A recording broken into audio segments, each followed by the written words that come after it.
how to remove save logged in info on Facebook. Now, save logged in info makes it easy for people or for the account owner to log in to a Facebook account. Now, in order for us to remove the save login info on our Facebook account, all we have to do is to tap on this main menu right here and then scroll down until we find settings and privacy. So we just have to click on that and go to settings. Once we're on settings, we just have to tap on account center and scroll down until we find password and security.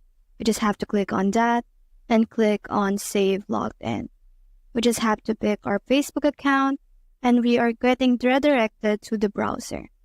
Now, in order for us to remove the save login info on Facebook, all we have to do is to tap on remove account from device right here.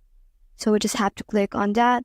And after clicking on that, we have successfully removed the save login info on Facebook. So that's how to remove save logged in info on Facebook. Hope we helped.